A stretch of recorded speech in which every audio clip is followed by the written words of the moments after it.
Good morning, friends. Welcome to Read Aloud. Today is Wednesday, May 20th, and we have a new text for today.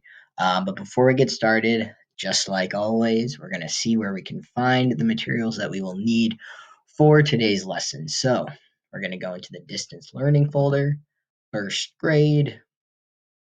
Where are we? Where are we? Where are we? Oh, here we go. Read Aloud. And this week, May 18th to May 22nd. Ooh, this isn't in the right order. Let's see. Monday, Tuesday, Wednesday. Here we go, Wednesday. And then here are the materials. We have the text here, along with the questions that we do together online, or the ones that I use the special tools for, as well as the exit ticket. And then if you want to do them on the questions on this paper, it's in this folder as well. And just like the last few lessons, I'll post the link to the distance learning folder and this folder in the description under the video, so you'll know exactly where to find everything. All right, let's get into it today. So we have a shorter text today. Oh, my head is in the way. There we go. I'm just gonna hide over here. Um, it's gonna be about 4 pages, and we're gonna read through it once together, and then I will ask you some questions, and we'll go over the questions together. Ooh, we're getting a little getting too far ahead of ourselves. All right, so the title of this story is "The Relatives Came" by Cynthia Rylant. Now, the first question is, what is the genre? So be thinking about that as we're reading through the story. It was in the summer of the year when the relatives came. They came up from Virginia. They left when their grapes were nearly purple enough to pick, but not quite. They had an old station wagon that smelled like a real car, and in it they put an ice chest full of soda pop and some boxes of crackers and some bologna sandwiches, and up they came from Virginia. They left at 4 in the morning when it was still dark, before even the birds were awake. They drove all day long and into the night, and while they traveled along, they looked at the strange houses and different mountains, and they thought about their almost purple grapes back home. They thought about Virginia. They thought about us too, waiting for them. So they drank up all their pop and ate up all their crackers and traveled up all those miles until finally they pulled into our yard. Then it was hugging time. Talk about hugging. Those relatives just passed us all around their car, pulling us against their wrinkled Virginia clothes, crying sometimes. They hugged us for hours. Then it was into the house, and so much laughing and shining faces and hugging in the doorways. You'd have to go through at least 4 different hugs to get from the kitchen to the front room. Those relatives. And finally, after a big supper 2 or 3 times around until we all got a turn at the table, there was quiet talk and we were in twos and threes through the house. Now I'm in the way again. Let's go over here. We go. The relatives weren't particular about beds, which was good since there weren't any extras. So a few squeezed in with us and the rest slept on the floor, some with their arms thrown over the closest person, or some with an arm across one person and a leg across another. It was different going to sleep with all that new breathing in the house. The relatives stayed for weeks and weeks. They helped us tend the garden and they fixed any broken things they could find. They ate up all our strawberries and melons, then promised we could eat up all their grapes and peaches when we came to Virginia. Oh, I'm in the way again. Let's go back over here. But none of us thought about Virginia much. We were all so busy hugging and eating and breathing together. Finally, after a long time, the relatives loaded up their ice chest and headed back to Virginia at 4 in the morning. We stood there in our pajamas and waved them off in the dark. We watched the relatives disappear down the road. Then we crawled back into our beds that felt too big and too quiet. We fell asleep. And the relatives drove on all day long and into the night. And while they traveled along, they looked at the strange houses and different mountains, and they thought about their dark purple grapes waiting at home in Virginia. But they thought about us too, missing them, and they missed us. And when they were finally home in Virginia, they crawled into their silent, soft beds and dreamed of next summer. All right, so that was the whole story. Or the whole text. I might have given away the answer to the question by saying story. So, going back and thinking about what we just read together, what is the genre of this story? I'll flip through the pages or of the text. I'll flip through the pages so you can look at the text a little bit more, and then we'll go over the answer together. Go ahead.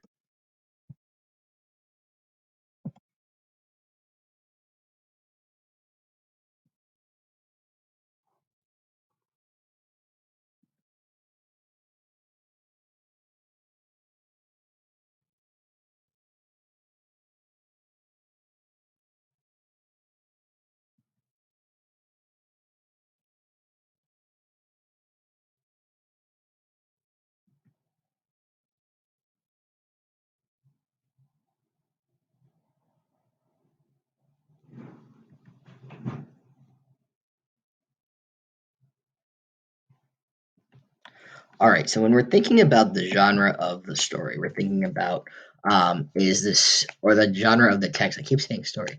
The genre of the text, we have to think about what text features do we see. Do we recognize any story elements? Is the text teaching us about something, or is it telling us a story? So in this text, we're being told a story about these relatives that are coming to visit, um, and what happens on their way to come visit, while they're visiting, and then after the relatives go back home. So this is definitely a story, which means that the genre is fiction. The genre of this text is fiction. We can also tell because we have some illustrations in this text that go along with this text. So here we see the car or the station wagon. Station wagon is the type of car for those of you who don't know. It's packed to the brim with luggage, and they actually looks like they're losing a bag right here. But they're on their way to their relative's house. Then we see what is it called? An illustration here, where lots of family members are giving lots and lots of big hugs. They're so excited to see everybody. Um, and then they're sleeping together all in one bed. Um, because in the text it says that there weren't many beds to go around, or there weren't extra beds. So all the beds were already filled up before the relatives even got there, so they had to share. And then we see this lovely picture of people eating and talking, and it just looks like a really fun summer to spend with a whole bunch of your relatives, which you guys or some of you may have done or may do every summer, which sounds like a lot of fun. All right, next question. Why are the relatives crying while they are hugging each other? Yeah, that seems strange. Like this picture, they're all hugging each other. They're very happy. Why are they crying?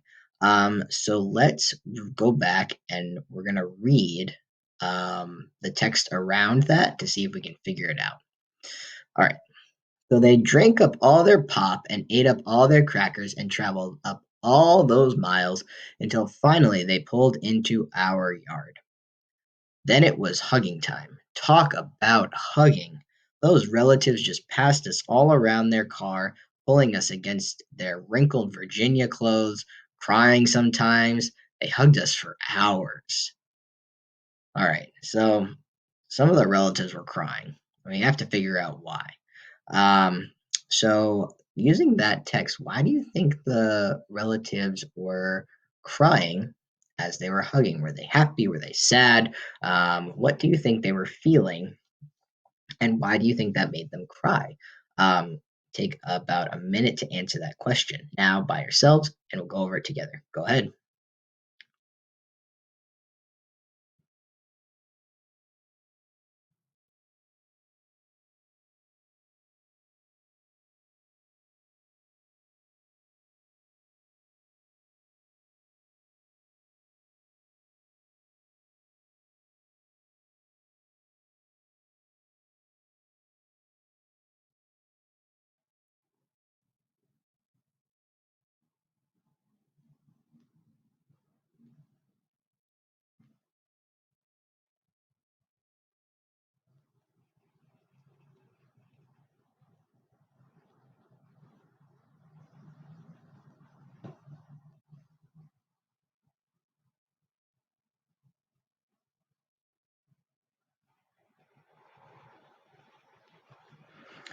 All right, so why are those relatives crying while they're giving hugs?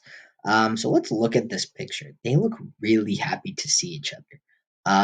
And from what we've learned in the text, they had to drive a really, really, really long way to get to their other members of the family, which means that they live pretty far away.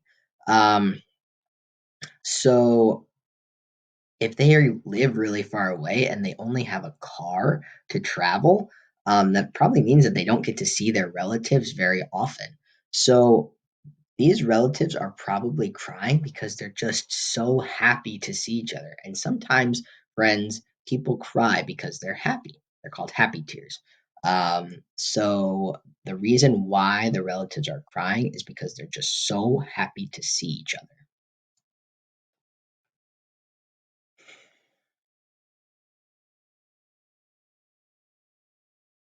All right, so the next question is one of those multiple choice questions. So we've got, what does the word particular mean? All right, first of all, we have to go find that word. And we're going to escape out of this. We're going to put this up here. And particular is actually on this page right here. We're going to underline it so that we won't lose it. The word particular is right here. So let's read this paragraph to see if we can figure out what it means. The relatives weren't particular about beds, which was good since there weren't any extras. So a few squeezed in with us and the rest slept on the floor, some with their arms thrown over the closest person, or some with an arm across one person and a leg across another. All right, so the relatives weren't particular about beds. So what I am seeing from this paragraph and from this illustration right here is that even though there weren't any extra beds to go around, the relatives didn't really care. They just went with the flow, and they just either found some open floor space or squeezed in on someone else's bed with them, and everybody was very happy to squeeze in together. So they weren't particular about beds. They didn't really care where they slept. So let's see which of these words could fit in that sentence. So our first choice is picky. Let's go back and we'll put picky in this sentence. The relatives weren't picky about beds, which was good since there weren't any extras. So a few squeezed in with us, and the rest slept on the floor, some with their arms thrown over the closest person, or some with an arm across one person and a leg across another. All right, so the relatives weren't picky about beds. That makes sense. If they went with the flow and they really didn't care where they slept, that means that they weren't picky.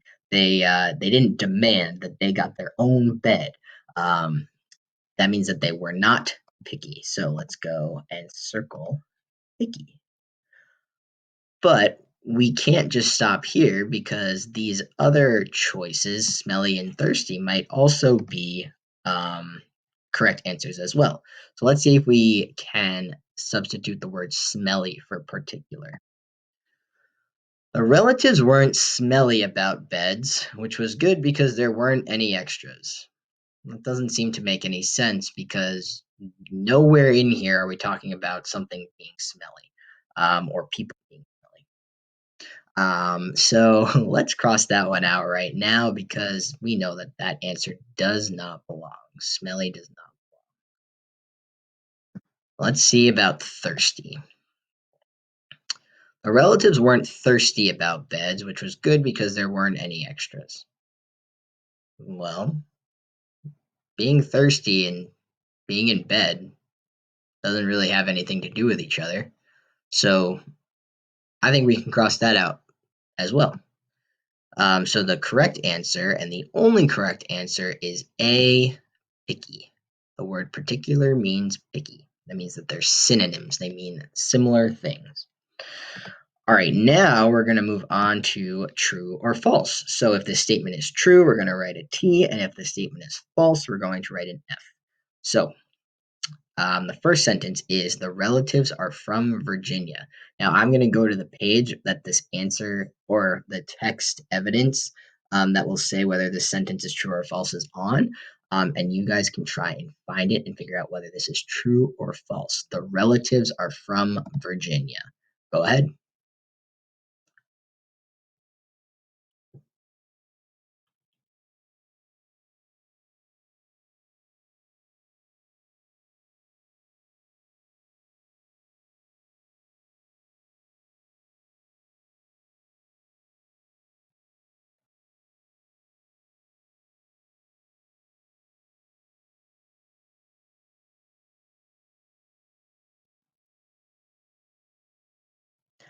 All right, so there are actually a couple of clues on this page that tell us whether this that sentence is true or false. I see the word Virginia in this sentence, so let's see what it says. They came up from Virginia. Well, and they mean the relatives. Ooh, that line is not straight, but you guys get what I mean. Right? There we go. Yes, the relatives came up from Virginia, so we assume that's where they were living and that's where they're from. Um, And then over here, it says they had an old station wagon that smelled like a real car, and in it they put an ice chest full of soda pop and some boxes of crackers and some bologna sandwiches, and up they came from Virginia.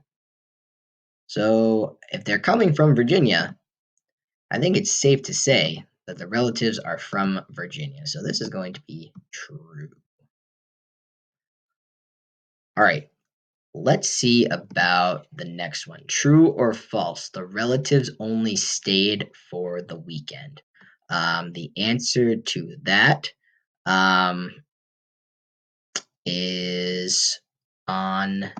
It is on this page. Here we go. Yes, the answer to that, or the text evidence to answer that question, is on this page. So see if you can find it and say whether that sentence is true or false. The relatives only stayed for a weekend. Go ahead.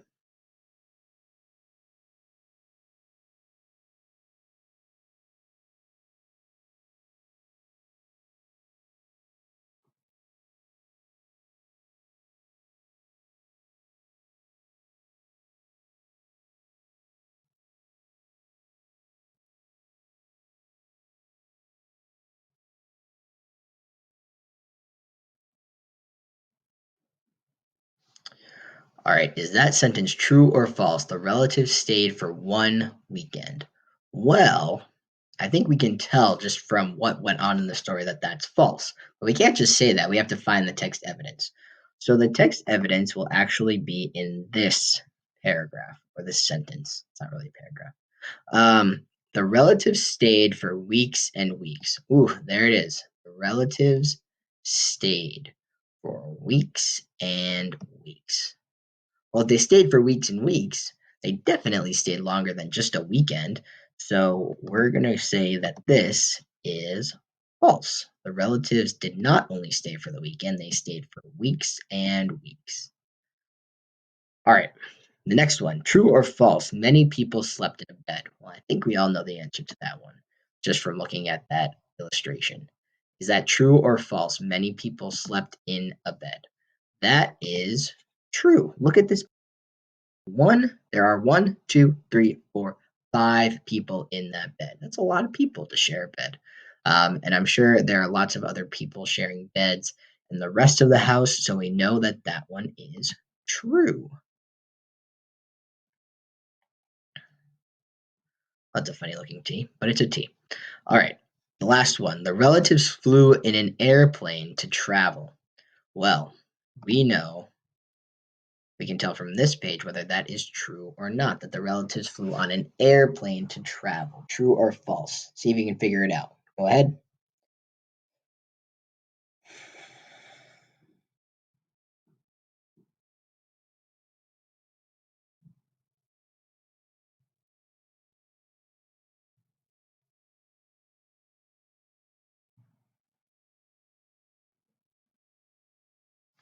So in this picture right here, we see the picture of a car or the old station wagon that they used to travel. And this is definitely not an airplane. So we can go ahead and say that that's false. And we can also say it's false because in this paragraph right here, it says that they had an old station wagon that smelled like a real car. Now, it is in fact a real car, so I don't know why they said that, but that is some text evidence right there that proves that this sentence, ooh, excuse me, go away, that this sentence is false. They did not fly on an airplane, they drove in a car to travel. So the correct answers are true, false, true, false.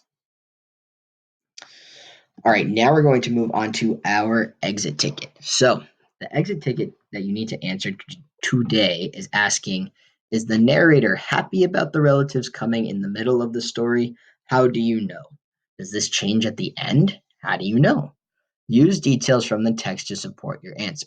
So we're going to be talking about character feelings again, which is something that we did at the beginning of this and when we were still in school, but kind of fell off it a little bit. So just to refresh our memories, we're going to write about how the character or the main character felt, the narrator felt at the middle of the story and at the end of the story. So remember, this is the middle of the story when the narrator's kind of confused, like, why are all these people hugging me? Why are they crying? Um, why are there so many people in my house? I just want to get from the kitchen to the front room, but there are so many people. I don't want to have to hug four different people to get from one room to the other. But then at the end, they it says right here that they missed that the relatives missed each other after they left. And they were so busy hugging and eating and breathing together throughout the days. Um, and after the relatives left, their beds felt too big and the house felt too quiet. Um, so it seems like they really enjoyed they really enjoyed having the relatives around by the end of the story. But is that true in the middle of the story? Doesn't really appear to be so. So you need to use text evidence from the story to say how you think the narrator feels in the middle as well as the end and why you think they feel that way. So that's not it. So is the narrator happy about the relatives coming in the middle of the story? Nah. Um, how do you know? Does this change at the end? It appears to. And how do you know? Use details from the text to support your answer. So you need to be writing how the narrator feels at the middle, how you know, how the narrator feels at the end, and how you know. And make sure you use details from the text and text evidence to support your answer. All right, my friends. Awesome work today. I can't wait to read these, and I will see you tomorrow for another read aloud. Bye, friends.